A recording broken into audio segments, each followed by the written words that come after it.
YouTube, what is up? We are back from Colorado, and this is the final Colorado vlog. I kind of like this little experience. Definitely a work in progress of my artistic abilities, and the fact that I continually forgot to record like interludes and B-roll for what we were doing. And I was like, when I was piecing together this stuff, I was like, God damn it, bro, I have no idea how to explain how we went from like one gap to the other. Like, you watch these YouTubers online and they kill it, bro. You're like, oh, that's how they went from there to there to there. And I just like have ADHD, and like if I go to a softball field, I'm focused strictly on softball and not recording anything in between. But I think we pieced it together nice. And we also had the girlfriend in charge of some of the softball content, and I think her ADHD was all over the place too, because we only got a couple swings from the co-ed side of the tournament, and some swings from the men's side of the tournament. We got most of the swings from the men's side of the tournament, but it's not her job to record any of this. I just gave her the phone, and we weren't able to live stream a ton of the games. So usually I live stream the games and then take the content from there, and I'm able to like get all the swings that way. But it was like 95 degrees one day and the phone was overheating, and then the other day, you'll see in the video, it was storming pretty much the entire day, and there was rain all over the place, and the phone just wasn't going to work there. So swings are kind of all over the place with what we got for content, but it was an awesome tournament, awesome experience. It's fun to be back in Minnesota, and without further ado, let's get to the last Colorado vlog. Let's go. All right, so in this Colorado tournament, it's 4-game guarantee. So you get 2 pool play games for everybody that's traveling just to get their money's worth. Started off 2-0 in the pool play games. I think this is one of our second pool play game. I think Harley was actually sleeping during the first pool play game because it was too early in the morning. But started off with a bomb, hit the 5-6 hole here, and then this is actually a walk-off swing that nobody knew was a walk-off swing. It was a 10-run walk-off, so it wasn't too much pressure there, but not a ton of excitement because nobody knew what was going on. Then we started our pool play games against this team in the blue here. We ended up playing these guys 5 times on the weekend. Just it was how the pool was drawn up and how the bracket was drawn up, but we went 5-0 against them on the weekend, so they probably hate us. Hit a couple bombs in this game. Then we had lunch at Chiba Hut. This place is absolutely fire, and kind of cooked Harles in some chess here, but she got my ass in Hawaii. She beat me for the very first time in Hawaii. Then we come back post-lunch. It's, again, like 97 degrees outside. It's pretty hot. We were kind of cooking, but the team and the sticks were also cooking. Hit a couple backside laser beams here in the, I think that was the semifinal game, or maybe the game before the semifinal game. We might have missed the semifinal game. Then we had the championship game here. Actually, this is against a team in Minnesota here that we got to play. It was kind of a weird draw that we ended up playing them. Knocked them out of the tournament, unfortunately, or maybe to the losers bracket. Then we get to the final championship game here. Ripping the ball, spinning the ball against the same team that we beat earlier in the morning, and yeah, the dogs got it done. Sam was an absolute dog at shortstop, Dan was an absolute dog in the outfield and at the sticks, and Hunkel, absolute dog at first baseman. But everybody kind of did their jobs, and we got the ship done, 6-0 on the day. Then we went to Rufus. It was pretty sick to be able to go to Rufus. I was excited for this concert. Finally get to see Interbloom live. Really not much else to say here. It was a pretty perfect day. 6-0 in softball, and you get to go watch Interbloom live. I don't know how you beat that day. I'll let you enjoy the wubs here, and we'll get to tomorrow in co-ed.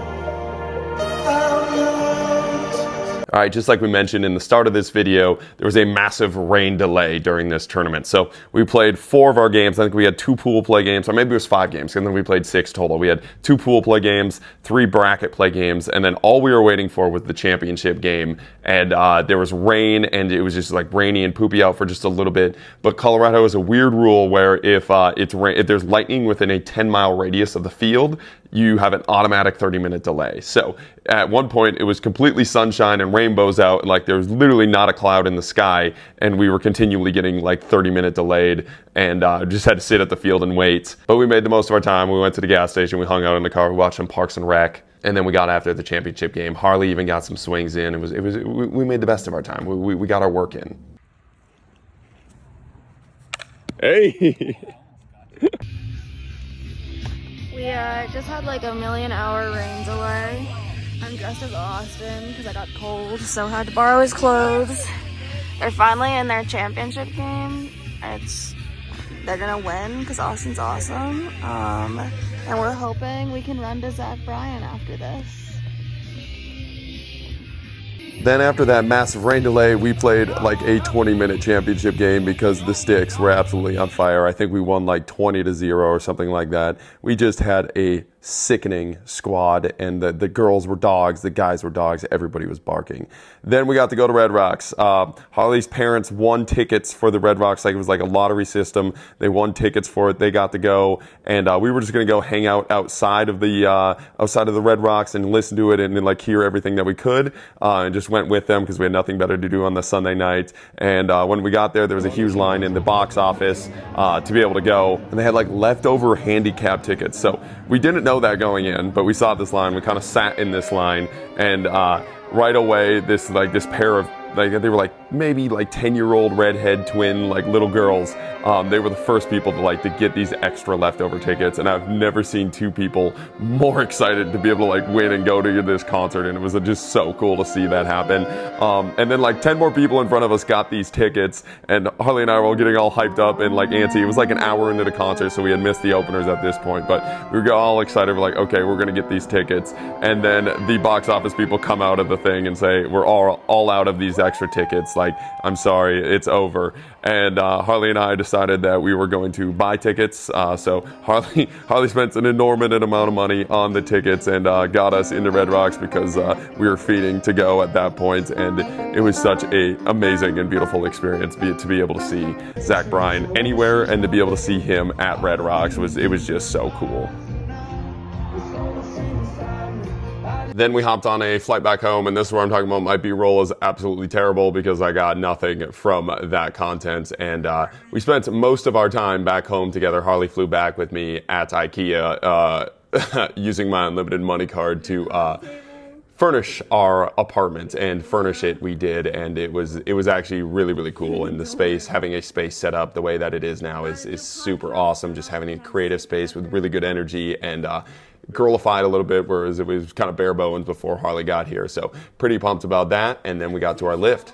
Good girly decorations. He actually reads all these books though, don't worry. Cute bookshelf. He did a lot of that. Look at him. And we had to show the hammock. And we have a hammock. Look at this. Yep. Good little view. Now, this lift was definitely more of a psychological, mental well-being lift than a physical one, because I needed to get the fuck out of IKEA and get the fuck out of building IKEA furniture all day. But it was a nice little primer to get the body moving after the plane ride and all the travel and all the softball games, because we were feeling like absolute dog water. But we had 4 sets of 2 cleans here at like, I think maybe 175, 185. It was a pretty lightweight. Again, just moving, getting the body moving post-plane. Everything felt horrible. If I had to lift anything heavier than that today, it would have been an absolute shit show, and I would have broken. It was an absolute shit show already. Like, this 175 is moving like it's 250 pounds. But getting reps in, getting work done, and getting a little mental break from the moving.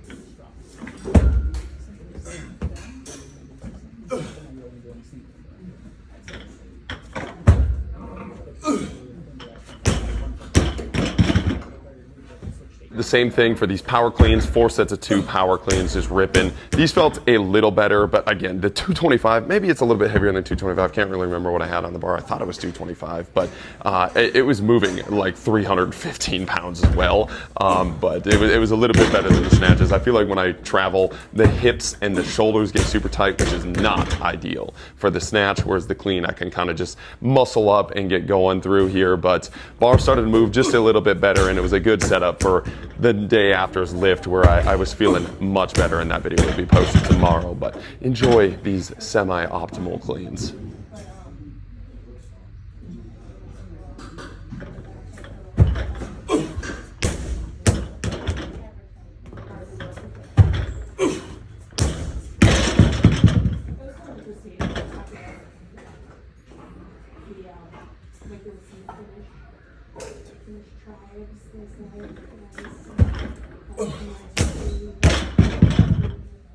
Then we finished up with 4 sets of 2 split jerks, which I really like the feel of these jerks. I'm gonna end up going full Olys. Like, I love the feel of the jerk. I love the feel of the jerk in high school too, but my wrist and shoulders just are not built up from like I haven't touched them since high school. Maybe freshman year of college we did a little bit of jerking. I feel like I jerked 315 pounds as a freshman in college.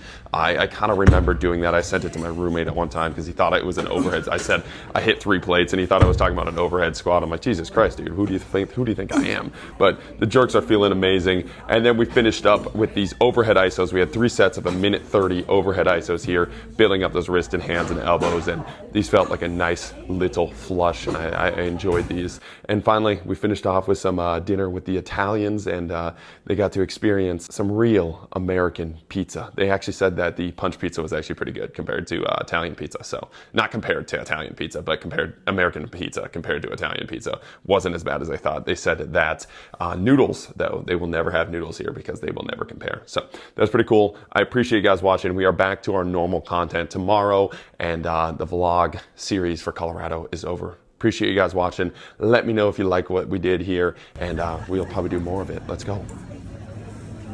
Best pizza of my life.